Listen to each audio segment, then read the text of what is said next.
Hey guys, welcome to Nine Lives Energy. My name is Chrissy Smith, and together we energize your body from the inside out.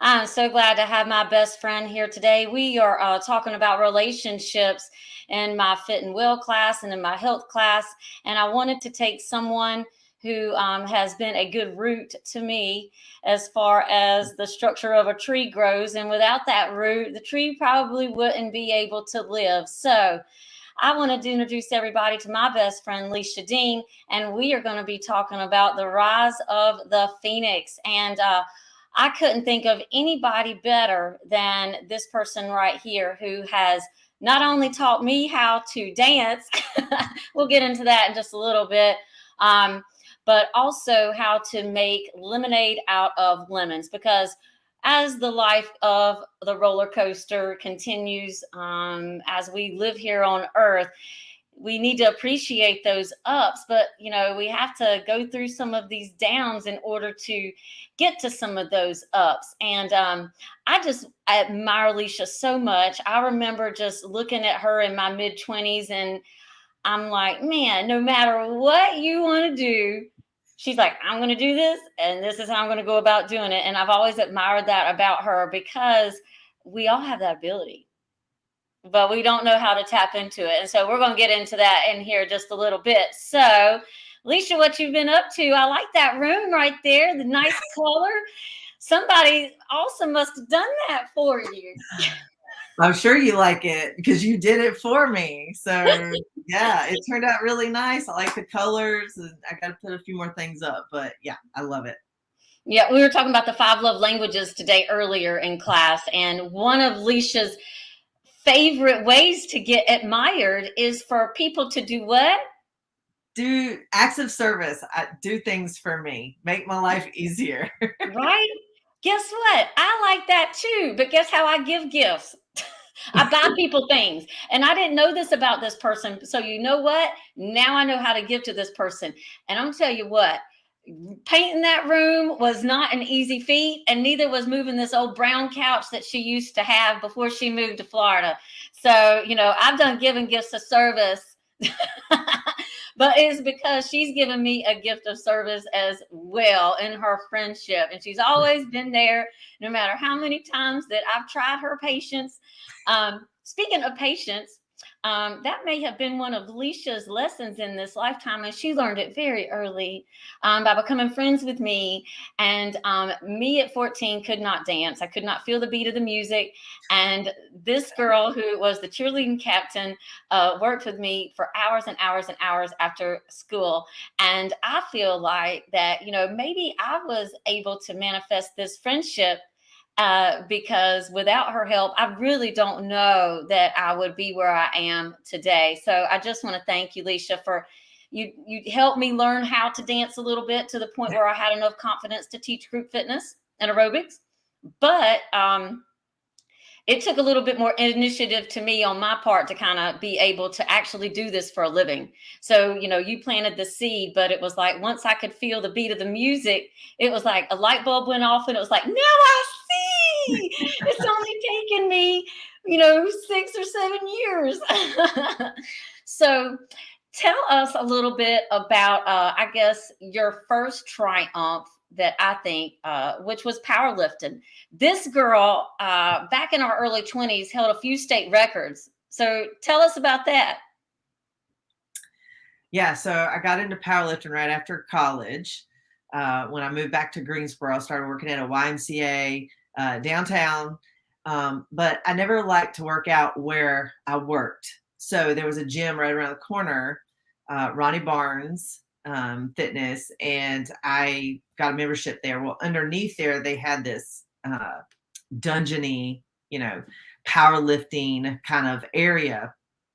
And I always liked the bench, the deadlift, and the squat. I did really well with it in high school. I was really strong in high school. So I wanted to, just keep doing it, and went down there, and I met this old man named Red Swain, and he was, 9-time national powerlifting champion or whatever. And I never really talked to him, maybe the first week or two that I was there. But funny enough, I remember it was my birthday, and I walked in, and I was sad. And he came up and asked me like, "What was wrong?" And I said, "Well, I just found out my boyfriend's cheating on me on my birthday." And he just Mm. looked at me and he was like, "Wednesday, 10 o'clock, meet me. I'm going to make you a powerlifting champion." And I was like, "Oh man, what are you talking about?" But on Wednesday at 10 o'clock, I showed up. He started training me, on the deadlift, the bench, and the squat. And I got really strong, and took a few championships in North Carolina, set some state records. It was cool. He was a special person. I got my powerlifting belt here. I had him Oh, sign it. wow. You can see red right there where he signed it. So I always wore this. I competed for about 4 years. It was short, but only because he passed away in 2004. And so it was 2000 to 2004. And I remember I said, "Yeah, I'm not going to do this anymore. I'm going to move on to fitness at this point." But they were going to do a powerlifting meet in his name. And they called me and they said, "You got to come do this powerlifting meet. It's the first one in his name. You got to do it. Pill, come on, you got to do it." And they called me Pill because when I met him that first day, he's like, "Your nickname's Pill." And I said, "Pill? Why?" And he said, "Because you're the pill to my happiness." So he'd Oh. always call me Pill. So anyway, I came to the powerlifting meet. I said, "This is it. I'm the last one. I'm doing it for him. So if you don't know, you get 3 attempts." I was only doing the deadlift that day. You get 3 attempts. And he always told me I was going to pull 350 pounds at a weight of like 140. Right. And I thought the old man was crazy. This wasn't going to happen. And it hadn't happened. Okay. The most I'd have done at this point, I think, was like 320 or something like that. So I decided, since I've done 320, my first attempt was going to be 320. So we go out there. I pull the first one like butter because, I'm all amped up. I got everybody in the crowd cheering, "Pill, Pill, Pill," wanting me to do this for red because they knew how close we were or whatever. Pulled it easy. The second attempt, I think I went to 330 because that's a pretty big jump for a second attempt. And, it was a little harder, but I got it right. So here it comes, the third attempt. He said I was always going to do 350. I thought the old man was crazy. And I said, "I got to try it. I got to try it." So here we go. 350. Boom. Comes off the ground. I pulled 350. The old man said I was going to do it. He wasn't there to see it, but yet he was there to see it. So then the scorekeeper comes up and says, "Hey, when you set a personal record and a state record like that, you actually get a 4th attempt to try to break it again." Mm. I was like, "You do?" She's like, "Yeah." So my coach at the time was like, "Let's try 370." And I'm like, right, because 350 was pretty hard. Well, next thing you know, here I am standing here, Oh my God. 370 pounds, as you can see over here. Mm. I'm standing up with it. So Mm. I did it, 370 pounds, state record.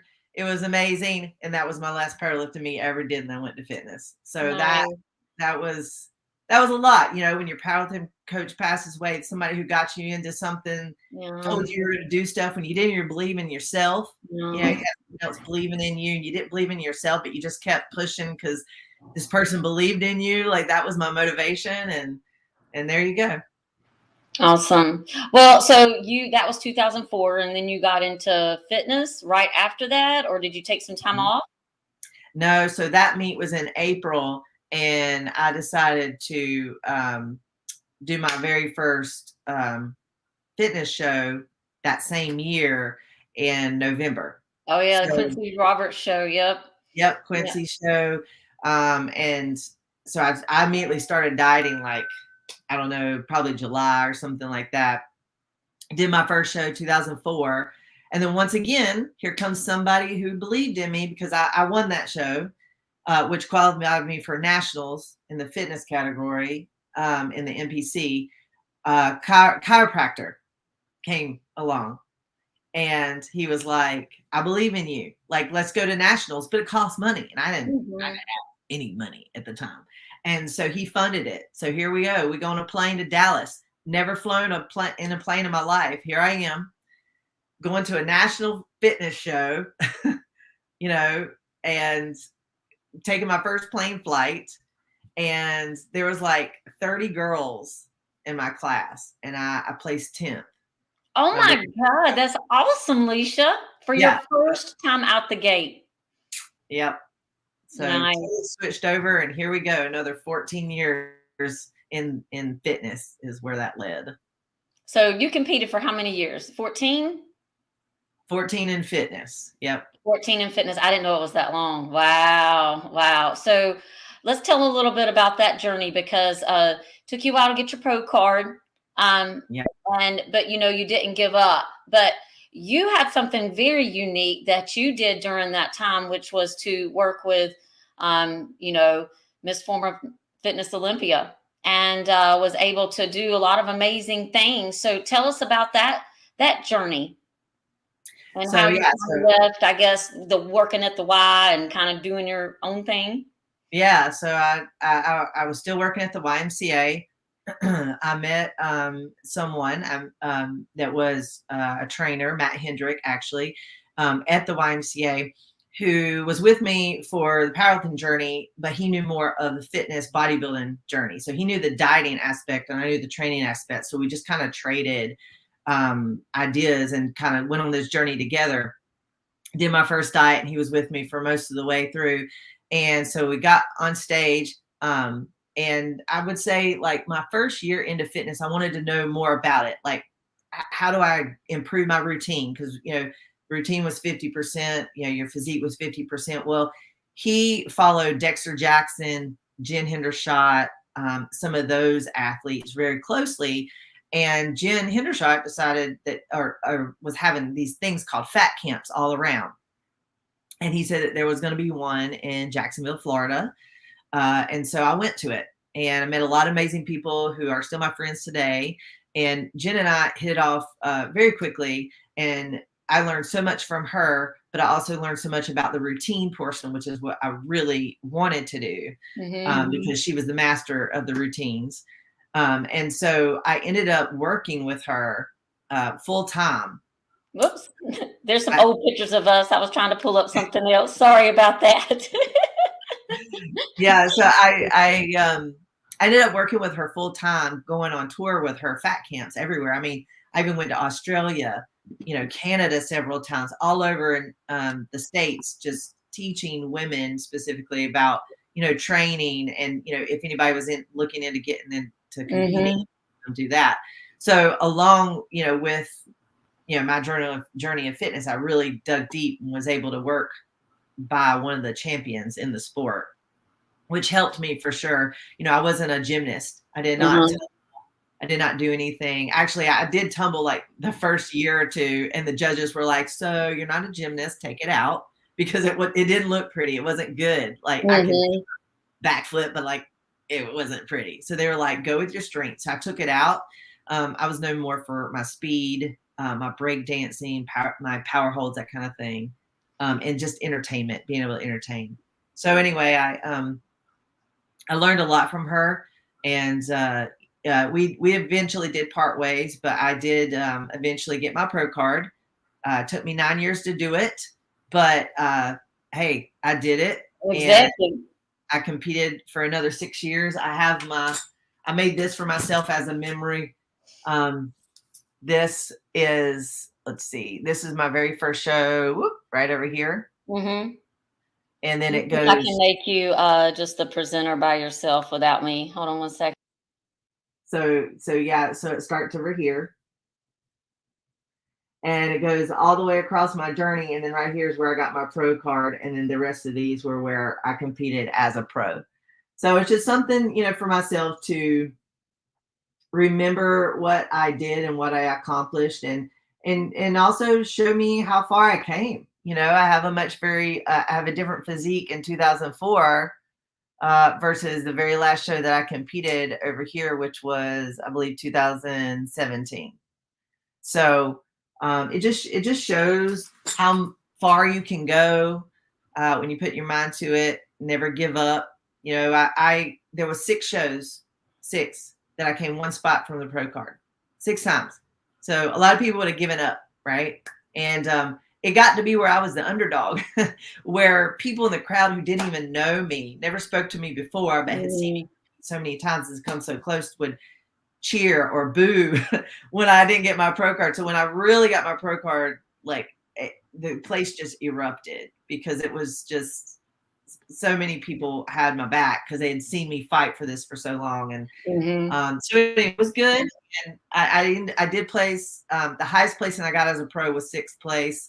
I wanted to do more, but I knew my time was done in 2017. At this point, I think I was 36 or 37.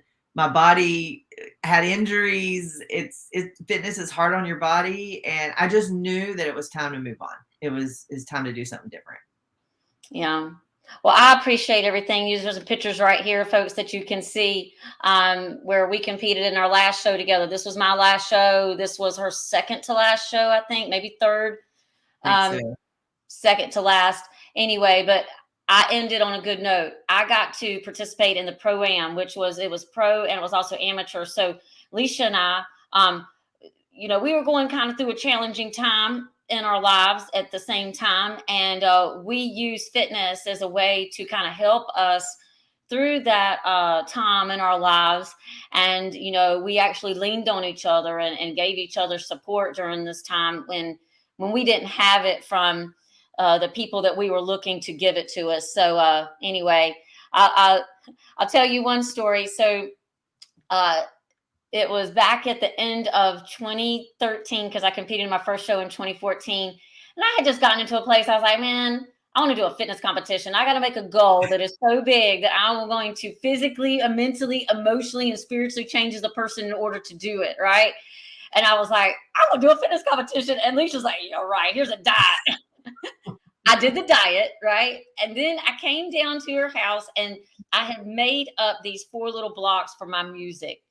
And Lishia had made up one, and I think I had like 3 more sections, or maybe it was like 1.5. And I had the rest of the time to make up. And I only had 3 weeks to do it because she was going to come back and see me. It may be a month. I'm going to give myself a month. Anyway, she knew what she saw when I had gone down there in February. And when she saw me, it must have been the end of March, maybe the middle of March, because my show was in April. She got to see what I had done in my practice while she wasn't there. And I've known this girl for a very long time. And I saw her cry for the very first time. So I knew that I had touched her. And you know what? She knew what I had gone through in order to get to that point. And she knew how far I had come at 14 years old and couldn't even teach myself how to dance. And here I am now making up choreography and doing it for a living on a national stage. I remember Lishia telling me, she goes, I'm so proud of you. And I won states. And at that point, it was like, okay, well, I need a little bit more work. So I hired the same coach that she had, was really, excited about being able to go to nationals. But, fitness had kind of died out by then. People were doing bikini. I didn't have 30 girls to compete against. I had 4. So I came in 3rd, which was halfway, which I thought was pretty good for my first show. But, I never really looked at the judges. I never wanted to get anything out of it except for the process of transformation and what it could do for me in the long run. So I never looked at what the judges said, because in my mind, I'm like, nobody knows what I've been through except for me. And as far as I'm concerned, everybody up here is a winner, because it takes a lot of guts to get up there and face your fears and be walking around and, some heels you might fall down in, or doing a routine trick that maybe you might get hurt in, or maybe you're got a bathing suit malfunction.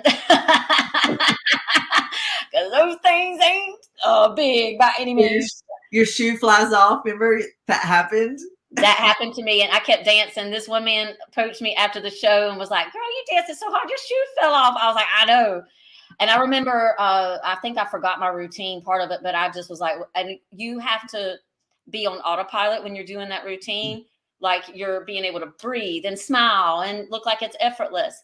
And I don't know that if I had practiced till the cows came home that I would have been able to recover from that, because nobody knew but me, but anyway, that was a great experience. And, I didn't continue on the fitness path. I was like, I'm tired of doing this. I got to find some new goals. So I thought going back to school was it. And that helped me for a while. But, 2020 is really what kind of transformed my life. But another time that Lishia had a similar experience in her transformation from fitness to going into dog grooming. So let's talk about that for just a little bit, because that is something that has always lit her up. I remember in high school where she was like, I want to be a vet. But she was very smart in why she wanted that, because she thought that that was a way that she could help animals. She wanted to be around animals, but she didn't want to go to school for that, because when you're a vet, you get to see the doggies in pain. But when you're a groomer, you get to help the doggies feel better and look better. So let's hear about that. Well, let's see. It was right after I got my pro card. So I got my pro card in 2013. And I guess it was probably towards the end of that year, I was just like, I've been in fitness for a long time. I have a bachelor's, in it from college. I did powerlifting, I did fitness. I mean, at this point, I'm 20 years in, including all my college time.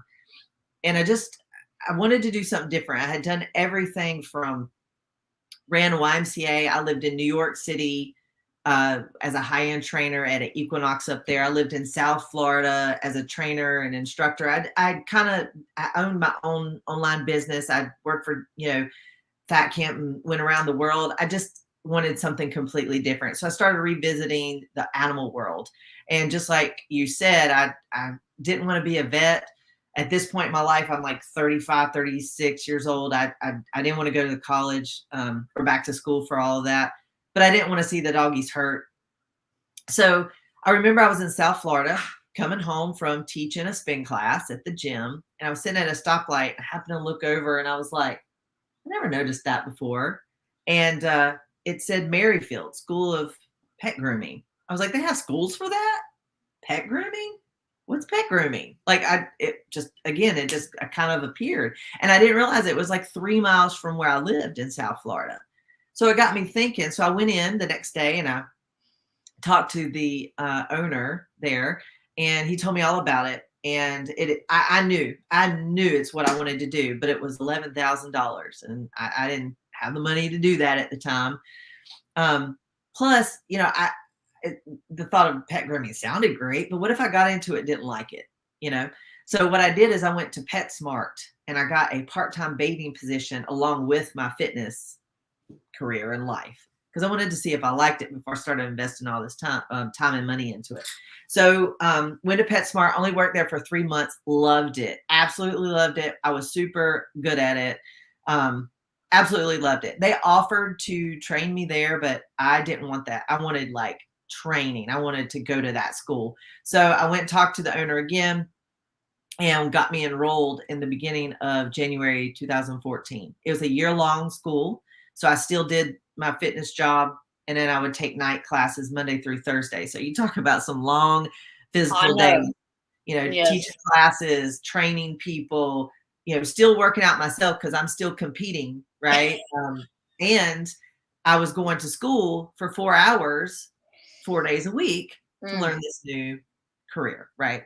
So it was long days, but I did it for a year. Finally graduated in 2015 from it. At this point, halfway through school, I had gotten a full-time job with Petco.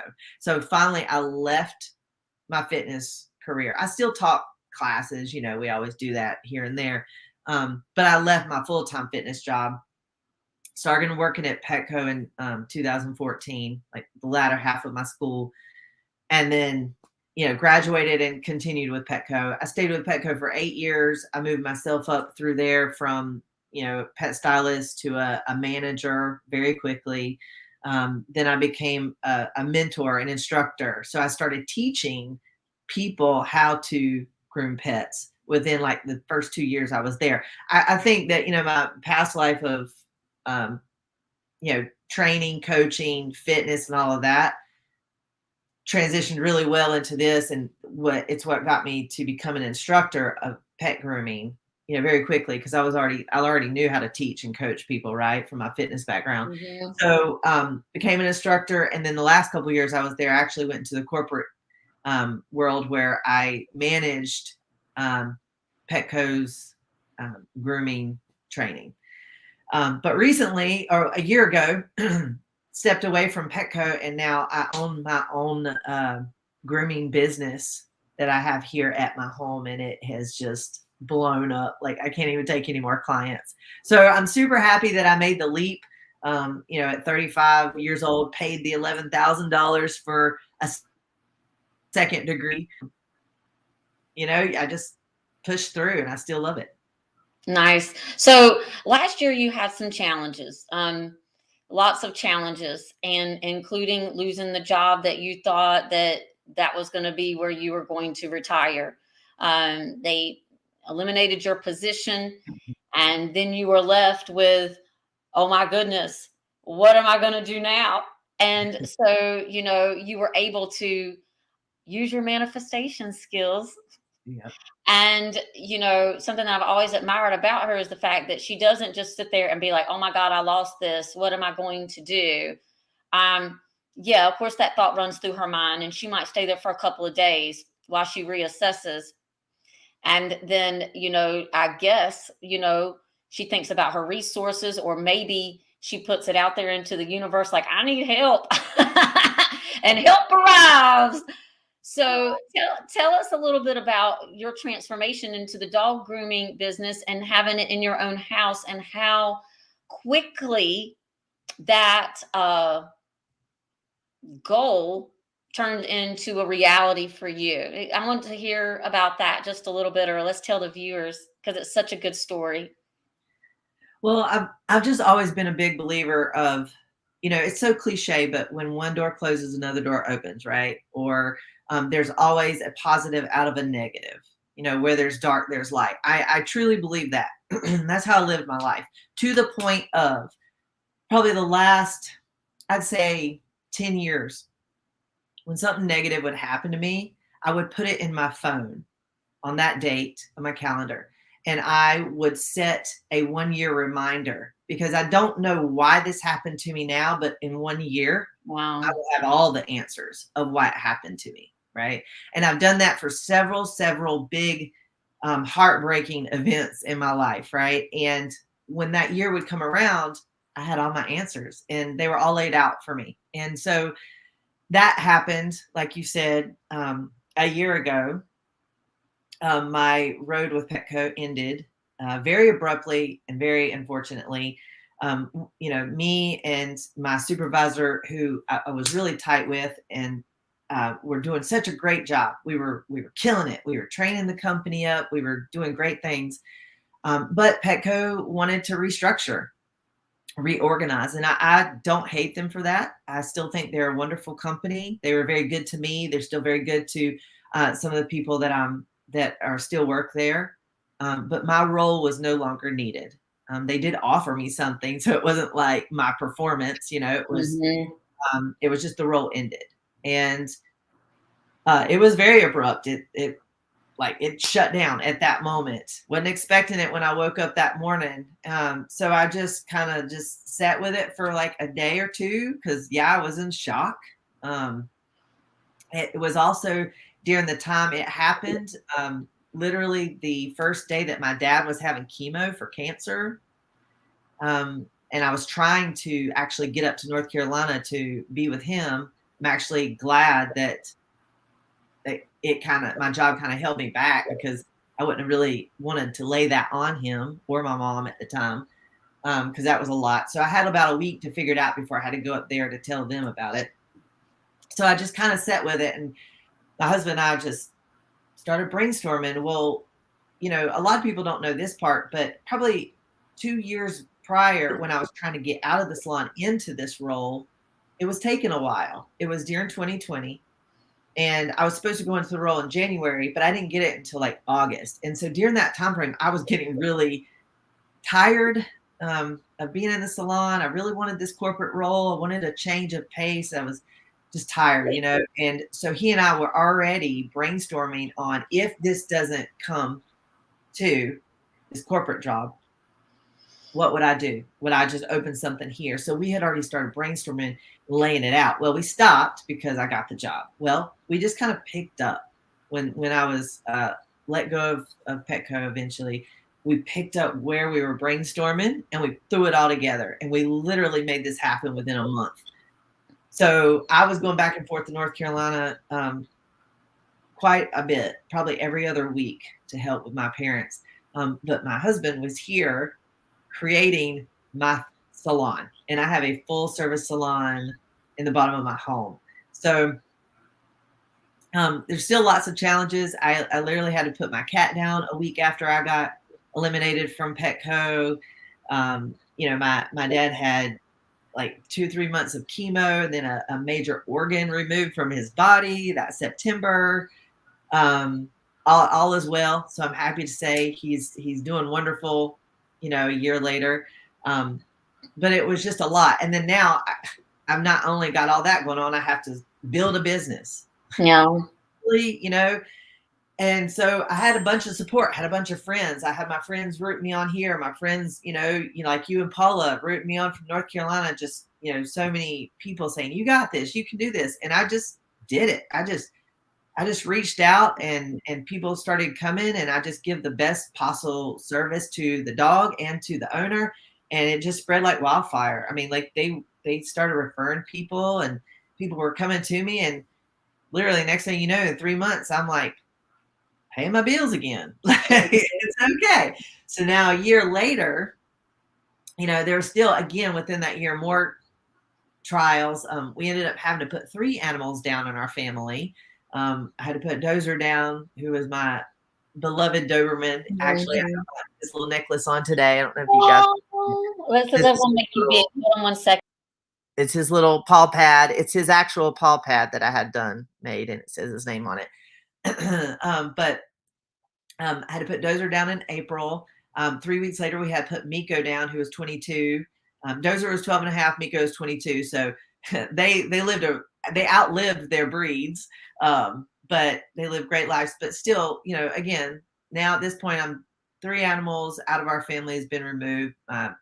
My dad, new business, like all this is going on. So then it happened, like probably about, I guess, around April or May, I had more dogs than I knew what to do with. And I don't want to add to my business. I don't want to hire anyone. I don't want that. I'm doing it just for the love of it. And so I had to take all of my next door apps down, everything down, because I couldn't handle the demand. These people are calling me. So I do take new clients, but it's only by referral now because I have my hands full. So it's been a tough year, but once again, I put in my phone calendar, on June 14th, when I was let go from Petco, to remind myself a year later, what does life look like? I did it for Dozer as well. So, April 2nd of next year, I'm going to look back and I'm going to see, the positive that come from having to finally let, Dozer go. Right. A lot of things positive have happened since that. If he were here, those things wouldn't have manifest. Right. So, I just always believe in that. One door closes, another one opens. There's always a positive out of a negative. Yeah. And just making sure that you're hanging around people that want the best for you, and people that you can use as resources. And it doesn't have to be resource in the form of money. It can be resource in a listening ear, resource in an idea. I look at how much Jen helped you with your dog business, and she knew a lot of people, and, Yes. that word of mouth travels. And folks, if you have good experience at a restaurant, you're going to tell everybody that to go to this restaurant. It's no different than a hairstylist or a dog groomer. So, believe in yourself, surround yourself with people that believe in you too, and you'll get there. Well, and on the flip side of that too, is the people who don't believe in you, you need to let them go. They're not a root, they're a leaf. They're only there for a very quick season. So if you have anyone that doesn't believe in you or what you're doing, or thinks it's weird or not going to be successful, or, they're just kind of negative in your ear, you need to let that go. maybe you don't let them go, maybe you don't put them out of your life, but you got to put your bubble up around them so that negativity doesn't Yeah. come in, because it can, Yeah. like in fitness, there was a lot of people, family and friends, who didn't believe in my fitness, journey. They thought it was stupid that I do this to my body and that I fluctuate, get really skinny. And, a lot of people thought it was really gross and looking and all this. And then I would come back normal and, go back and forth so many times, and they didn't believe it until I actually turned pro and made something of it and actually had a living around it. I proved them wrong. And so you got to prove those people wrong, but you can't, if I would have stopped competing, by listening to those people, I probably wouldn't have made it past 2 years, Mm-hmm. and the same thing with dog grooming. So surround yourself with supportive people, block out the negativity. And even if you're the only person that's rooting for you is you, that's all you need. Yeah. I mean, and just you are not alone. Put little notes up around yourself that, in your house or in your bedroom that says you can do it and what your goals are. This is why I love vision boards. This is why I love doing feng shui. And I'll tell you, people can think that it's crazy, with the vision boards, but every time I make one within a couple of years, everything on there came true. The last vision board I did, I set it in my den, and it was in 2020. 2 years later, I look at it and everything on there came true. And when I put that feng shui chart on my downstairs area, it was like innately, I was changing colors and moving things around. I didn't know that I was doing this, but then when I looked at the feng shui chart, it's like, wow, almost everything in here is fixed, including the color of my car and, where I park it in the garage. That all matched the schematic, but the only things that were blocked were my abundance corner, my relationship corner, and my path for life. And it's like, well, no wonder I don't know what I want to do. And no wonder I don't have a good relationships, because you know what? Maybe I need to have a better relationship with myself. And let's work on trying to create abundance in our life, because we have good relationships. Good relationships with other people, good relationships with ourselves, good relationships with money, good relationships with let's see, how we show up in the world. Are we doing what other people want us to do, or are we doing what we want to do? So, relationships can mean a whole lot of things, but, a lot of times people forget about the relationship that they have with themselves, with their higher power. Your higher power could be your higher self. Your higher power could be God. Your higher power could be nature. And then, the relationship that you have with yourself and also with other people. You have to you need other people, those are relationships too. And, some of them may not be good, but the more that you try to distance yourself from, certain frequencies that no longer serve you, the more your tribe's going to come running. And you're going to be put into opportunities in order to find those people that make your tribe your tribe. So we were talking about routines this week in my class, and I'd like to know, Lishia, as a successful person, what does your routine look like? Because successful people have routines. And while you're pondering on that for just a minute, something that was helping me not have a good relationship, probably with time management and with getting projects done.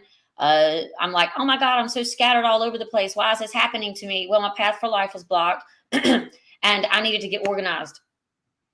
And I'm like, okay, well, how do I get organized? I don't even know what that looks like, because I've put so many people ahead of me, personal training, waking up and teaching all these classes. Now in 2023, when I don't do that anymore, it's like, well, what does your life look like? How do you want your mornings to look if you're not personal training anymore? And I'm like, I don't even know what that looks like.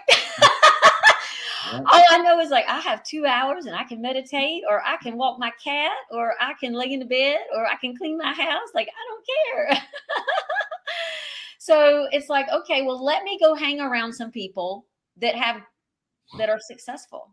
I want to see what their routine looks like. People that are usually successful, and I'm not knocking anybody who doesn't establish these types of routines in their life, but most people wake up early, all right? And most people eat a breakfast, or they work out, or both. Okay. And then they get about their busy day, writing stuff down or whatever. And, their routine may not look like what your routine wants to look like, but what did you take from it that you can implement into yourself? And I'm like, 2 weeks ago, I had this epiphany. I'm like, I don't want to go in the gym. I have spent, I don't know how many years of my life in here, and I have a bad taste in my mouth for the gym because I've competed like you, putting people first, personal training, and not thinking about me. You know, how many times did I exercise everybody else that day? And then, I get something to pop up on my news feed the other day from a Facebook timeline post from 2013, and it said, everybody got to exercise today but me. That's not having a good relationship with yourself.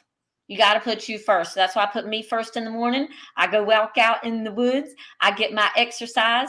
I get to ground myself because I have a lot of anxiety. And that's the way that I ground myself as I go outside and I ground. I get as close to that earth as I can by wearing these little toe shoes and just appreciating God's creation and Mother Nature, because I'm nature. That's nature. If I need to calm my energy, I get around the air, I get around the earth, I get around the water. And, with me having so much energy, that's a way to kind of calm me down, or sitting in front of the computer too much. So I've developed my routine. It's getting better and better. So what does your routine look like, Miss Success?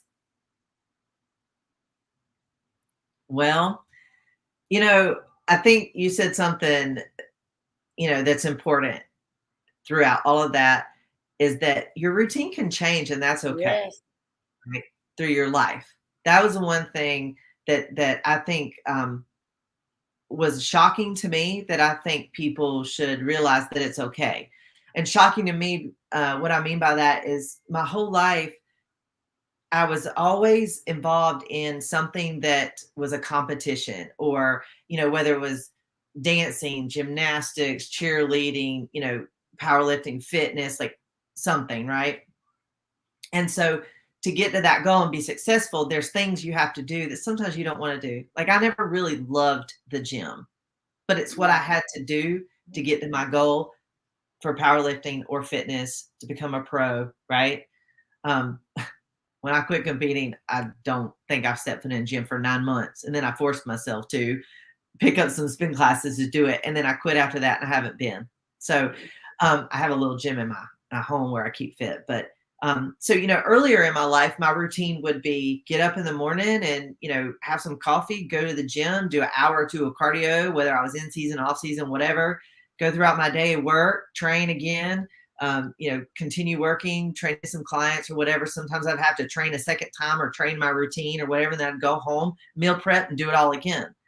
So that was a big portion of my life for a really long time. Whenever I started going into dog grooming, it changed, because one reason why I started to slack off from competing and eventually decided to quit competing is because dog grooming is a very physical job. So it was very hard to get up and train and do all of that, do my 8-10 hour day dog grooming and then go and train again, go to sleep, and do it all again. So that was when my routine started to change, and I was okay with that. So when I finally decided to quit competing, I was a little lost, because all I had known for 30, at this point, 8 years, was get up, coffee, cardio, train, right? And I felt like a slacker. I gave myself like a couple of months to be like, you've done this for 14 years. You deserve a couple of months off. But then after that, I started feeling like a slacker. But I didn't have a goal really to train. Why am I training that hard? Why am I training that long? Why am I doing that? I don't need to do that, So it kind of felt weird. And then I finally decided to say, you know what, Lishia, it's okay to change your routine. You're in a different space. You're in a different chapter of your life. So what is it that you want to do for yourself in the mornings? What does your routine want to be? Like you were saying, I get to choose my routine now. And it changed. So now, I like to wake up in the morning and drink my coffee and just sit and be with myself. It might be playing my game on my phone. It might be thumbing through Facebook. It might be listening to something that you send me, or one of your shows. It could be anything. It might be nothing to do with technology, and just to sit on my back deck and look out into the river, right? Or be with my dogs.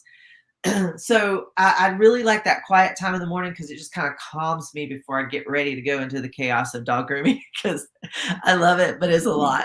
So, then I usually work throughout the day.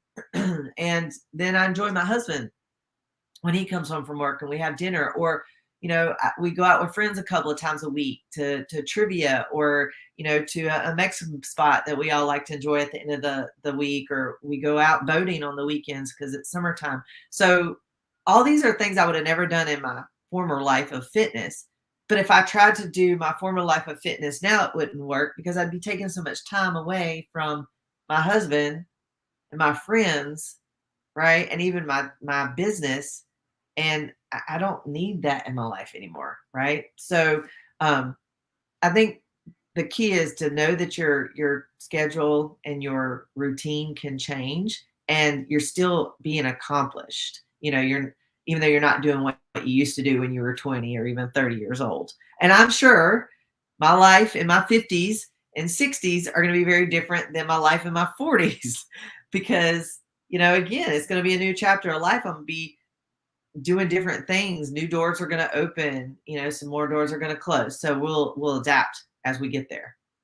Awesome. Well, is there any advice as your older self that you would like to tell your younger self? Advice. I think I feel very blessed that I feel like I followed the advice that I would give myself. Oh, If I I'm like being honest. that. I know that's weird because a lot of people would probably say, "Oh, I'd tell myself to do this or this," but so Raise his hand slowly. so let me say this. I would tell my younger self to be confident in yourself and your abilities, and don't let anyone tell you you're not. Don't let anyone affect you negatively. Don't let anyone get in your head. Don't let anyone crush your dreams. If you want to do it, go for it. And I'm happy to say that I did that. Right. I would tell I would tell my younger self, don't be scared. Don't let any kind of financial thing stop you. Like, when they told me it was going to be $11,000 to do dog grooming, and all I had was a part-time job teaching aerobic classes at the time, right? I made it happen. I pulled out a loan, and yes, I had to pay that back, but I'm thankful I did. Otherwise, who knows where I'd be. So don't let money stop you. Don't let a person stop you.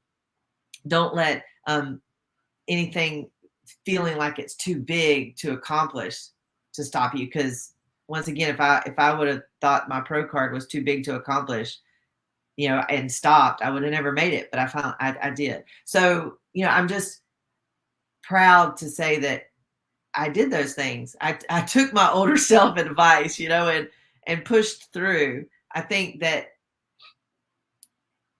you should believe in yourself more and trust your gut. So when you have a relationship that your gut's just saying, don't know about this person, whether it's a romantic relationship or just a friendship, you need to listen to your gut. Your gut and your soul and your body knows better than your mind and your heart even. Your heart gets away with you, especially with those romantic relationships. Your mind gets away with you sometimes. Listen to your gut. Turn these off. Listen to your gut. It'll tell you everything you need to know. And then also, What does that look like for you? Listen to your gut, because to me, when I used to listen to what I thought was my gut was like butterflies, and a lot of times those butterflies are sitting there telling me no. It'd be the same type of feeling that I got when I got pulled over by a police officer. It's like, what you doing, girl? My angel's sitting over there like, you sure you want to do that? Oh God, here she goes again. Hey, you know well, what? I may be aging backwards, but those angels are aging forwards for all the gray hairs I put on their head. Mama, I know you're watching. oh Lord. Josh wasn't alone in putting them there. I was too. Well, I think the gut, I think for me, I think you froze on me. can you hear me now? Is that better? Am I back? You froze on me.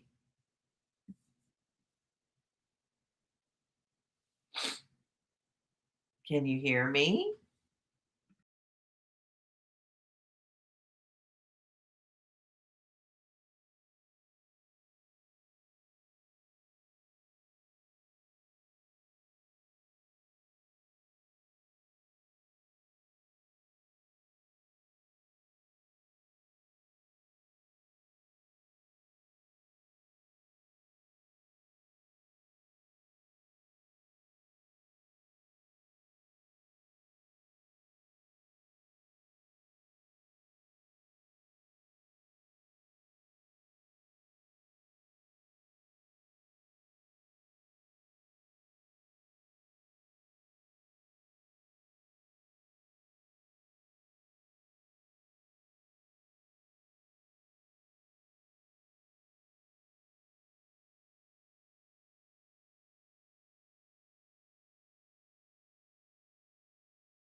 Hey, you know what? Those angels,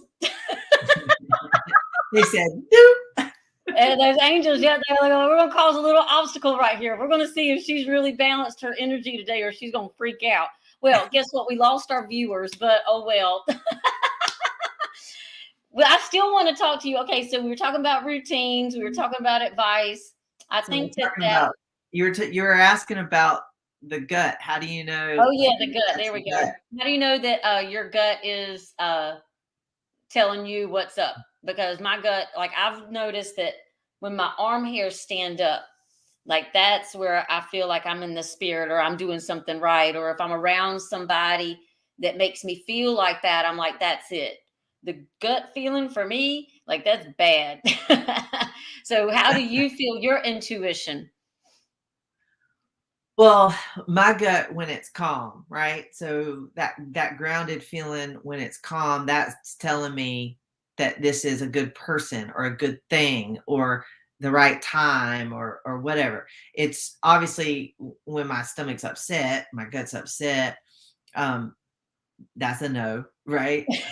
But also the flip side, like the butterflies, like even if it's like it feels like butterflies, like we're equating that in our head that it feels like butterflies, it might actually not be. It might be a sign of it's not okay. So, I've, as you know, have not always been impressed easily. I've also, I'm not that starstruck kind of person. So, like, if I see a celebrity on the street, I'm like, oh, cool, Keanu Reeves, great. I lived in New York City, so I saw a lot of them. I've never, you know, just would just be starstruck by that because at the end of the day, they're all humans, right? So I want to know how that human is. Just because they're a celebrity, I'm not. I'm like, so they're a celebrity. So going back to that is if I get that kind of butterfly feeling, it's like, well, I need to check into this because my gut's telling me something. It might not be like a total negative thing, but it's telling me something like, caution, that kind of thing. So I never just immediately jumped into like, oh, that butterfly fly feeling, this is, what I'm going to spend the rest of my life with, because it wasn't like that. It was never the one I was going to, when I first met David, I can't say I got that butterfly feeling, but I did get a very calm, settled feeling, more of a, like just a breath, So I think that it's just another sign your angels are telling you something, but do the work, do the research to see what it means. Well, Lisha's always been kind of calm, and there's some pictures of us from back in the day. These are a lot of these are college. This right here down at the bottom, I think that was right out of college. So I think that was around your wedding time. I'm looking at my hair, and it's kind of short there. But Yeah. anyway, these were some pictures that I found today, and I know we got a lot more than this. But Oh this my is what I gosh. could find at the time. So, uh, if you have some roots in your life, folks, count your blessings. Yeah. And you don't need a whole lot of friends. You just need a whole lot of good friends Yeah. that know that they're going to be there anytime. Now, they also are going to be the type of people that are going to tell you that you messed up. Well, and that's what makes them And that you need you need to kick yourself in the pants. that's what makes them a true friend, like I always say I feel really blessed because I have one true friend or best friend or root, whatever you want to call it, from every stage of my life. You Yeah. started it all. You were my very first true root friend, middle school, high school, college. I adapted Paula into my life, after college, I've got Melissa. In my adult life, I have Jen, and so you don't get many of those, like you said.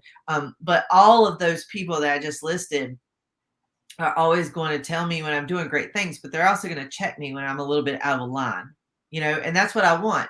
And that's what I do for you guys. Actually, all of you guys come to me when you're like, so I need reality check or I need the black and white, Lishia. Like I'm that friend that people come to for that. But I feel like I would be doing a disservice if I just told you what you wanted to hear, right? Mhm. But no matter what choice you end up making, whether it's the one I would advise you to or not, if it's not the one I advise you to, I don't quit being your friend. I didn't Mhm. Paula's friend, Jen's friend, Melissa's friend. Y'all are my friends. I love you unconditional. And so when you get those people, you really need to hold on tight to them, because there's going to be other people that are just that leaf or that, you know, twig out there or branch that eventually is going to break. They're here for a season or something. You don't need that in your life. Mm. Is there anything else that you would like to share at 45 years old that you would like to share with people that you haven't? I think you touched base on a lot of things, but sometimes people just have one more little thing to say. I just think at the end, of all this accomplishment, you need to sit and enjoy it. And that's kind of where I'm at. I've let go of that need to compete, or always be the best at something. I've just learned to be very happy in my present life, like every day in the present.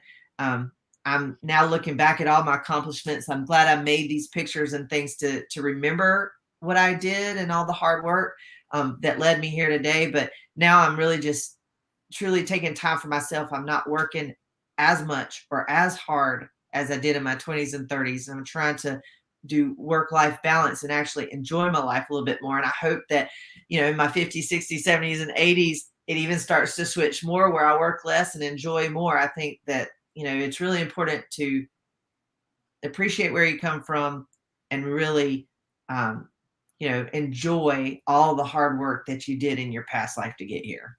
Yeah. Thank you so much for taking time out of your busy day to speak on my channel. I just think that you're such a good role model for so many people. And, just to hear your story about, some downs. And I mean, I even know a story that, we didn't share on this channel. And it's just like anybody else would have packed up and went home. And Lishia sat there in her car for maybe 15 minutes, maybe longer. You want to share that story, or you just want me to brush on it for a second? I mean, I will if you want. Go ahead, tell it, because this right here, this shows you what kind of a trooper that this person is right here. Okay, let's hear it. Well, I was dating a man, who lived in New York City. And, I'm this Southern girl from North Carolina. And, I wanted to go be with him, right? And I had made some friends up there in my competition career too. So, I decided that I'm gonna go. And so I move up there, but I found out he was cheating on me. Another one cheating. And, I was supposed to move in with them, and I was there for maybe, I don't know, a week or two. And he was basically like, so this ain't gonna work out. Gave me like $200 and said, go figure it out. Like, but you can't stay here, basically. And I had quit my job, at the time in North Carolina to move up there, with him. And, so yeah, all I had was my car. So it was either tail between the legs and go back home to North Carolina to my parents, which they would have gladly welcomed me back in, or try to figure it out in New York City. In New York City, Manhattan, we're talking about, okay? And, I decided I'm gonna figure it out. So I had a friend named Dempsey who now lives in South Florida, and I had only met him one time. And I'd met him only maybe like 6 weeks prior at a camp that this guy that I was dating at the time, was holding. And we hit it off like brother and sister there. Well, I remember he said, "Hey, if you're ever in New York City, come see me," right? Well, I called him and I said, "I'd love to come see you." And so I did. I went over and saw him, and I told him the story. I said, "But I don't want to leave. I want to make it happen in the Big Apple." And he said, "Come stay with me. I got a couch." I said, "Okay." So for 2 weeks, he let me stay there. I found a job. I found an apartment, and I made it happen. I ended up living there for 3 years. Yeah, So got you to can make do it happen. it, folks. Try. You can do it. It may not look pretty. It wasn't pretty, and, the apartment was very, very small. I mean, it was, the 4th floor on the brownstone, and it was like 13 by 10 feet wide. I had 3 cats in there. I got rid of my car because you have to walk everywhere, even in the cold snow and rain. But I made it, and I met a lot of great people. I met another man who really helped me push and pursue and get my pro card with me. And, I still have friendships from there today. Um, so I'm so happy that I had that experience to this Southern girl living in New York City. I'm so glad I did that because I would have lost that experience in my life. Isn't it cool just to see what the soul wants to experience? Because I tell you what, if you had told me 5 years ago that I was going to run for office last year, I would have laughed in your face. Right? I would never guess that either. When you told me, I probably laughed. I was like, what? I didn't even connect those two, but you did amazing. I remember going to one of your events and it was just super cool. And I was almost starstruck. I don't get starstruck. I just told you that, but I just remember looking up and seeing you do this and seeing all the people in the room be so supportive. And I just thought it was so cool. Well, that was a good journey, and I learned a lot. And I'm so glad. And I tell people all the time, I'm like, you look back a year ago, and it's like, when I lost, I was like, oh my God, thank God. Yeah. No, I don't mean that for real, but it was like that. I don't know that I was supposed to be doing that. It was supposed to be something that led me to something else. And I tell people all the time, I'm like, through Saving America, I was able to save myself because I was able to put my talent and resources and time and dime to something that I cared about. And, instead of using it to be bored, I actually used it to do good. And I met a lot of cool people, just like you. But, I learned how to be a content creator because of that. And look at me now. So, I feel like God was the one, that told me, it was like, hey, I'm about to call you to do something. You need to be ready. And so I jumped in with both feet and just didn't care. I was like 100% supported. Because I've jumped in with both feet before and wasn't 100% supported. So, when you kind of listen to what your higher self wants to do and to make this life the most magical experience that your soul wants to experience, and you lean into some of these changes, life can be so magical and so beautiful. And it's kind of a little game. It's like, okay, well, which game piece do I need to move now in order to get here? Yep, So, there's a lesson in everything, and sometimes you can't go against the grain. When I lost my job, I thought it was the most devastating thing in the world, but little did I know that my dad was going to require so much care, right? So it was the universe lining up because they knew that I couldn't do that job at Petco and go up to North Carolina and take care of my dad. So they removed Petco from my life. So I had nothing to do but go and take care of my dad and help my mom, and so I was able to be there for him, and I still am because I have my own business, right? So I can call the boss anytime I want to and ask her if I need any time off because she will always say yes. But you know what I'm saying? So it just, I instead of fighting against the grain with it, it really allowed me to go do what I truly needed to do, which was take care of family. no. Well, folks, if you like this video, make sure that you like it. Please comment below, share it if you got inspired and you think it might inspire somebody else. It does help with the algorithms and gets the content out there to people who might need some information like this, just a little bit of a boost. Okay. And, there's just a bunch of negative stuff out there, especially when you turn on that television, when you look at your phone, when you look at your computer. So what are you feeding your body? What are you energizing yourself with? Listen to some self-help stuff. Listen to some stuff on YouTube that is helping you feel good about what it is that you're trying to achieve. And, we don't have to look at the phone as a way to just for entertainment. We can use the phone and use the device, the apps and things like that on there to help educate ourselves. Education doesn't have to be something very expensive that cost a bunch of money. Are there education programs that you need to get because you have to get a certain thing? Yes, it is. I couldn't have the job that I have now without it. However, if I want to learn some other things and increase my skill set, some of these things that I can get certified or education wise don't require anything. It just requires you to kind of think outside the box and say, what do I want to learn now? So thank you so much. Again, like, share, subscribe. My name is Chrissy Smith. This is Nine Lives Energy, and together we energize your body from the inside out. Thanks so much. Bye, Lishia. Bye.